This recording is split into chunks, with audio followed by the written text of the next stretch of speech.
इकडे साताऱ्यातील कोयना आणि महाबळेश्वरमध्ये सुद्धा पावसाचा जोर पाहायला मिळतोय। त्यामुळे वर्षारोहणाचा आनंद लुटण्यासाठी अनेक पर्यटकांची पावलं महाबळेश्वरकडे वळताना दिसतायत।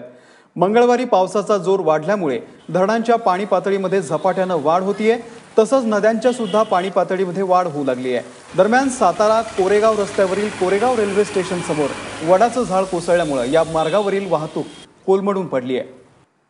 आणि या संदर्भामध्ये अधिक माहिती घेण्यासाठी आपण जाऊयात थेट साताऱ्यामध्ये। साताऱ्याला आपले प्रतिनिधी राहुल तपासे आपल्या सोबत आहेत। राहुल, सध्या पावसाची परिस्थिती काय? निश्चित राज्यातल्या इतर सारखाच पाऊस हा महाबळेश्वर आणि कोयना परिसरात पाहायला मिळतोय। आपण सध्या महाबळेश्वरच्या परिसरातच आहोत।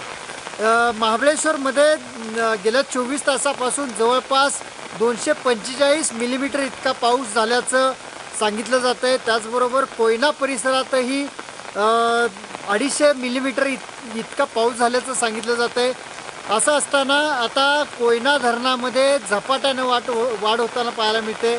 मध्यंतरीच्या काळात पाऊस थांबला होता, त्यामुळे पुन्हा चिंतेचं वातावरण निर्माण झालं होतं।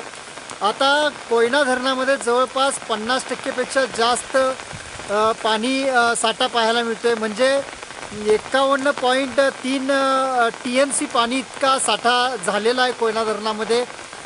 कोयना धरणामध्ये प्रति सेकंद 33,000 क्युसेसनं पाणी आतमध्ये येताना पाहायला मिळतोय।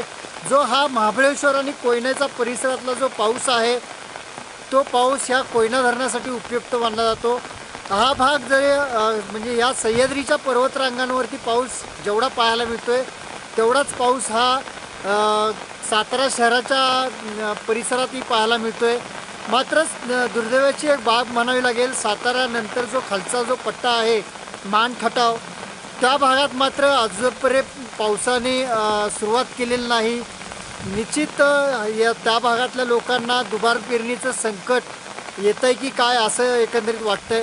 मात्र हा जो पाऊस आहे तो अशाच पद्धतीने राहिला तरच कोयना धरणासाठी तो उपयुक्त राहणार आहे।